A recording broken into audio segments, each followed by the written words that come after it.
Hello everyone, स्वागत है आप सभी का सीटीएच एजुकेशन के यूट्यूब चैनल में। कॉन्स्टिट्यूशन का नेक्स्ट टॉपिक हम लोग आज ले रहे हैं महान्यायवादी। प्रीवियस क्लास में हम लोग कैग के बारे में विस्तृत चर्चा किए थे और आज हम लोग विस्तृत चर्चा करेंगे महान्यायवादी के बारे में। महान्यायवादी का कार्यकाल क्या होता है, उनकी नियुक्ति किनके द्वारा की जाती है, वेतन क्या मिलता है, उनकी योग्यता क्या होनी चाहिए, उनका अधिकार क्या है और उनका कार्य क्या है। ये जो है ना, इससे संबंधित जितने भी क्वेश्चन हैं उसको हम लोग समझने का प्रयास करेंगे। लेकिन सबसे पहले महान्यायवादी की नियुक्ति ही क्यों होती है और संविधान महान्यायवादी के बारे में क्या कहता है।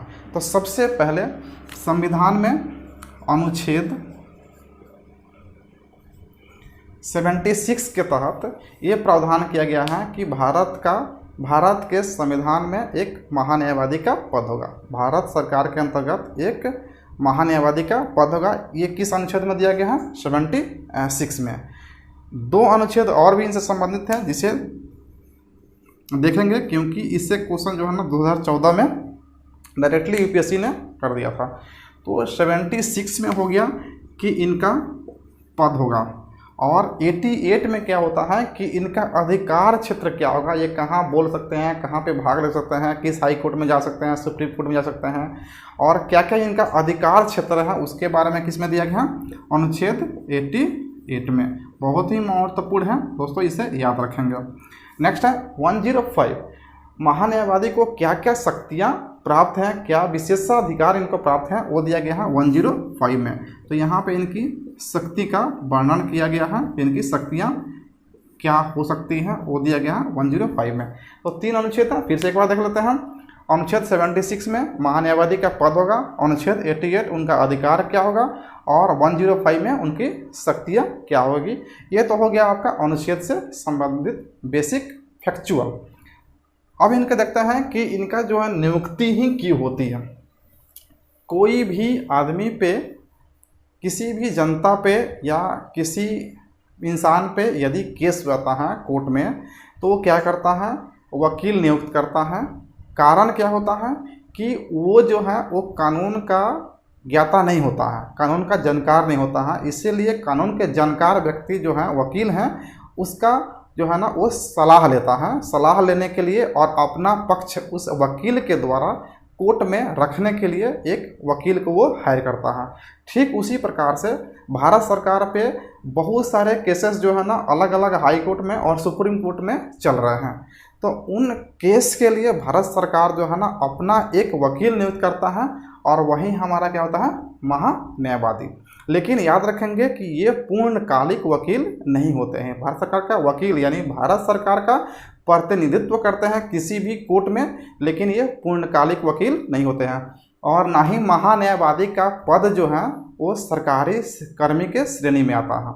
ना ही ये सरकारी कर्मी हैं और ना ही ये पूर्णकालिक वकील हैं। ये संचित निधि से इनका वेतन मिलता है, लेकिन ये सरकारी कर्मी नहीं है।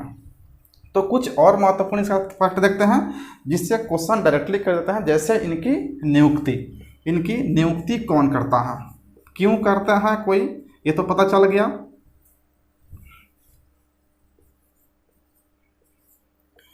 इनकी नियुक्ति कौन करता है? तो महान्यायवादी की नियुक्ति राष्ट्रपति के द्वारा की जाती है, मंत्रिपरिषद की सलाह पर।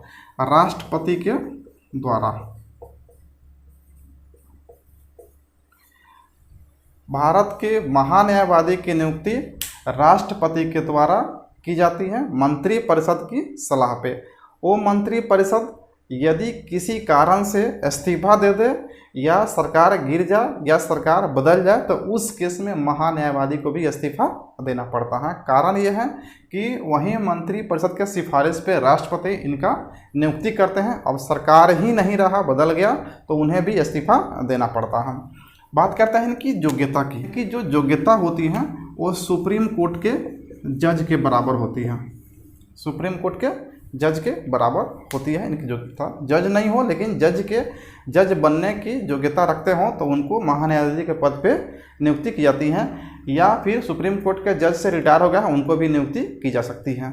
अब यहाँ पे इनकी कुछ मर्यादाएं हैं। मर्यादाएं क्या हैं कि जब ये महान्यायवादी के पद पे नियुक्त होते हैं तो क्या ये प्राइवेट से प्रैक्टिस कर सकते हैं या नहीं, प्राइवेट कोई केस हैंडल कर सकते हैं या नहीं, तो कर सकते हैं, प्राइवेट से प्रैक्टिस कर सकते हैं। लेकिन इनका मर्यादाएं क्या हैं कि ये कभी भी भारत सरकार के खिलाफ कोई वक्तव्य नहीं दे सकते हैं और भारत सरकार के खिलाफ कोई किसी को सलाह भी नहीं दे सकते, ये इनकी मर्यादा है। लेकिन प्राइवेट से प्रैक्टिस कर सकते हैं। अब इनकी बताती हैं कि इनका वेतन, तो वेतन का जिक्र जो है ना कहीं भी किसी भी अनुच्छेद में संविधान में नहीं किया गया है। इनका वेतन जो है ना राष्ट्रपति के द्वारा जो निर्धारित किया जाएगा वही इनका वेतन होगा। इनका तो भारत के महान्यायवादी का। उसके बाद इनका कार्यकाल, इनका कार्यकाल कितने दिनों का होता है, तो कार्यकाल का भी कोई जिक्र नहीं है। ये राष्ट्रपति का प्रसाद पर्यंत होते हैं, प्रसाद पर्यंत जो है ना ये कार्यरत होते हैं। प्रसाद पर्यंत से तात्पर्य ये नहीं है कि ये राष्ट्रपति के स्वविवेक पे डिपेंड करता है, ये राष्ट्रपति के स्वविवेक पे डिपेंड नहीं कर सकता है। प्रसाद पर्यंत का जिक्र जो है ना संविधान में किया गया है और ये से तात्पर्य है प्रसाद पर्यंत से कि जब भी मंत्रिपरिषद कोई सिफारिश करता है इनको हटाने का तो इनको राष्ट्रपति हटा सकते हैं, स्वविवेक से नहीं हटा सकते हैं। मंत्रिपरिषद के सिफारिश पे ही इनकी नियुक्ति होती है और मंत्रिपरिषद के सिफारिश से ही इनको हटाया जा सकता है। तो इनकी हो गई नियुक्ति राष्ट्रपति के द्वारा की जाती है मंत्रिपरिषद के सिफारिश पे, और इनको जो है ना कार्यकाल जो होता है वो होता है राष्ट्रपति के प्रसाद पर्यंत। जब तक राष्ट्रपति चाहेंगे तब तक इनको पद पे बने रहने देंगे, अदरवाइज राष्ट्रपति जो है ना मंत्रिपरिषद के सलाह पे सिफारिश पे जो है ना इनको हटा सकते हैं कभी भी। इनका वेतन निर्धारित नहीं है, जो भी राष्ट्रपति निर्धारित करेंगे वही इनको वेतन दिया जाएगा। इनका वेतन जो है ना संचित निधि से दिया जाता है, लेकिन ये सरकारी कर्मी नहीं है और पूर्णकालिक वकील भी नहीं है। इनकी योग्यता सुप्रीम कोर्ट के जज के बराबर होती है। अब इनका जो कार्य देखते हैं, इनका कार्य क्या होता है, तो कार्य क्या है कि भारत सरकार का प्रतिनिधित्व करना सुप्रीम कोर्ट और हाई कोर्ट में, देश के किसी भी कोर्ट में ये भाग ले सकते हैं, वहाँ पे भारत का प्रतिनिधित्व करते हैं। और भारत सरकार पे अगर कोई केस होता है तो उसका भारत सरकार का पक्ष रखने का काम जो है ना यही करते हैं। अब इनका जो है ना कुछ अधिकार भी हैं, तो अधिकार इनका क्या है वो भी देख लेते हैं।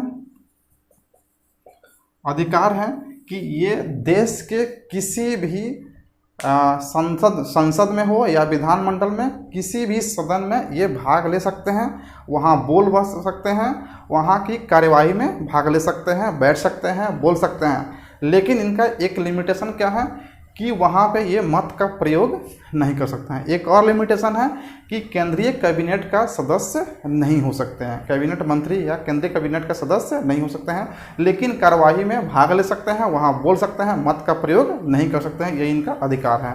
दूसरा अधिकार है कि ये देश के किसी भी कोर्ट में ये भाग ले सकते हैं, वहाँ पे सरकार का पक्ष रख सकते हैं, ये सरकार का प्रतिनिधित्व करते हैं हाई कोर्ट या सुप्रीम कोर्ट में। तो इनके सहायता के लिए 2 पद का सृजन किया गया है, जिसका नाम है सॉलिसिटर जनरल और एडिशनल सॉलिसिटर जनरल। उसके बारे में भी देख लेते हैं।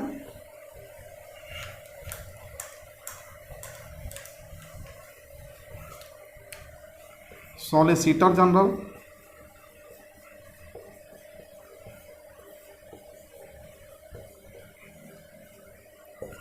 और अतिरिक्त सॉलिसिटर जनरल।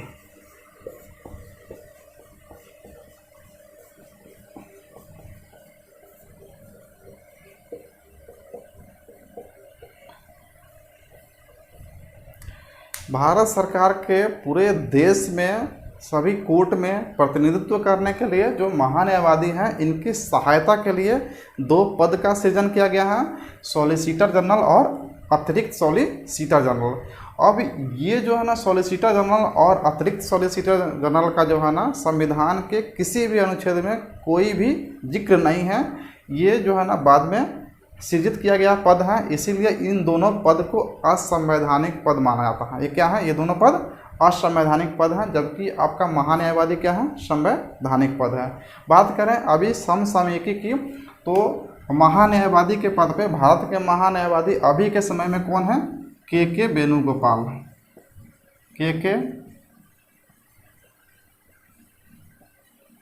के वेणुगोपाल आपका जो है ना अभी भारत के महान्यायवादी हैं। लेकिन सिर्फ इतना ही याद रखना इम्पोर्टेंट नहीं है, क्योंकि अभी क्वेश्चन का ट्रेंड बदल चुका है। क्वेश्चन ऐसे ही पूछता है कि के वेणुगोपाल भारत के किस नंबर के महान्यायवादी हैं।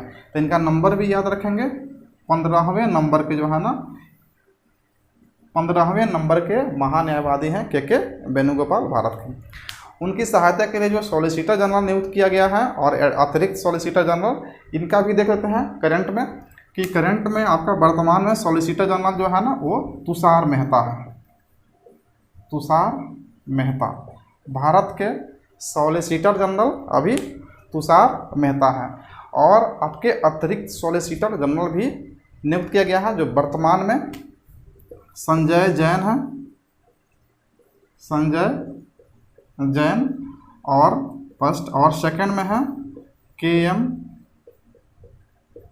नटराज, के.एम. नटराज। ये दो हैं आपका अतिरिक्त सॉलिसिटर जनरल, संजय जैन और के.एम. नटराज। सॉलिसिटर जनरल हैं तुषार मेहता, और वर्तमान में भारत के 15वें नंबर के महान्यायवादी हैं के वेणुगोपाल। अब इनके पद की आती हैं सॉलिसिटर जनरल और एडिशनल सॉलिसिटर जनरल जो है ना का पद कितना है। तो पद सरकार अपने रिक्वायरमेंट के अनुसार रखता है कि ये जो है सॉलिसिटर जनरल है 2 भी हो सकते हैं, 3 भी हो सकते हैं, 5 भी हो सकते हैं, 1 भी हो सकते हैं, और एडिशनल सॉलिसिटर जनरल भी 2, 4, 5, 1, 2 कुछ भी हो सकते हैं। वो अपने सहूलियत के हिसाब से सरकार इनकी नियुक्ति करता है। तो ये पूरा जो है ना कंप्लीट हो गया आपका रिगार्डिंग महान्यायवादी। उम्मीद है कि महान्यायवादी आपको समझ में आ गया होगा। मिलते हैं नेक्स्ट वीडियो में।